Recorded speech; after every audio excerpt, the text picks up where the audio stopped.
Okay, enough of that annoyance. Welcome to Saturday Rough Cuts, my review of Pirates of the Caribbean. Or is it Caribbean? I can't ever remember. On Stranger Tides. This is going to be the fourth one in the series, as many of you know. Tonight I am having some Shock Top raspberry wheat. Delicious. I had never seen this beer before. I'm a big Shock Top fan, but raspberry wheat, good summer beer. If you're 21 and older. So, there have been 3 movies. Curse of the Black Pearl. Let's do a little DVD thing there. The second one, I want to say, is Dead Man's Chest. Sometimes it's hard for me to keep these all together on which one's the second and third. At World's End is the third one. I'm not going to talk about them too much. They're all cool. They all tie together. Watch them if you get a chance.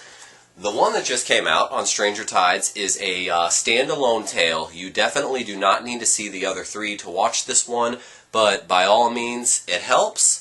The first 3 to me were very confusing. There's just a lot of shit going on in those, man. There's just a lot of shit going on in those. So it's kind of, I've seen them all a couple times, and it's hard to keep track of what's happening. With this fourth one, I did not feel that way at all. I pretty much got the whole gist of the story the whole way through all the time. It is the story of Jack Sparrow, played by Johnny Depp. He has to find the Fountain of Youth, and he runs into an old flame, played by Penelope Cruz. And really the only people in it, there's him, Geoffrey Rush, who plays Captain Barbossa, and another guy who plays just one of his friends, another pirate. I keep wanting to call him Smee. Gibbs. His name is Gibbs. Fucking Gibbs. Yeah, his name's Gibbs. So, there's not a lot of people that are main characters that are really back, and that's fine. That's cool. It goes on its own. It does its own thing. The thing I like about these movies, they do good with incorporating characters throughout the entire series. So it's like a whole world. So you'll see people that are from part 1 that you might notice that weren't in the other 2, and it's just some little side character, and then you see him or her show up in part 4. And then sometimes you'll have people from part 2 and 3 just randomly show up. So you could tell it's like all these characters interact with each other and cross each other's paths.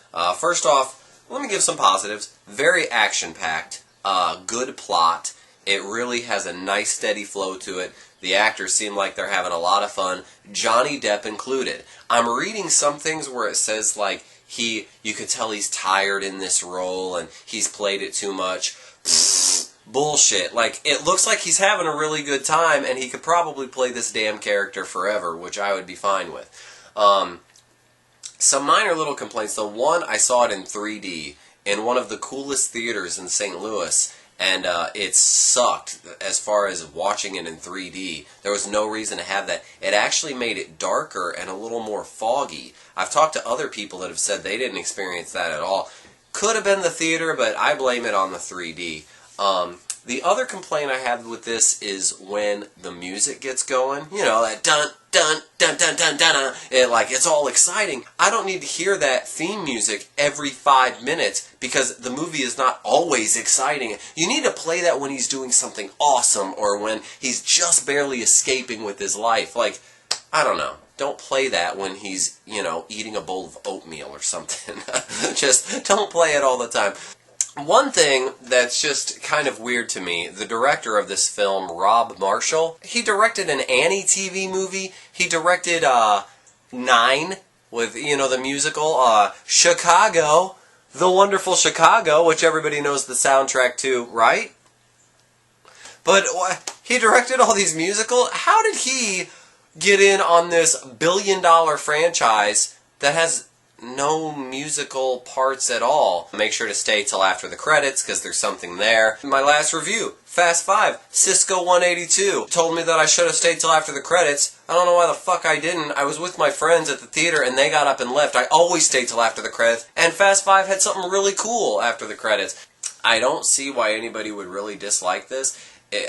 I can't say that it's my favorite of the series. I'd have to rewatch them all again.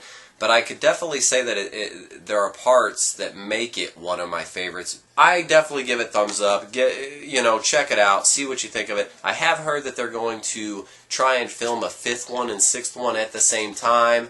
Speaking of pirates, I have a little pirate trivia for you. Always when people think of pirates, they think of people wearing the eye patch, pirates wearing the eye patch.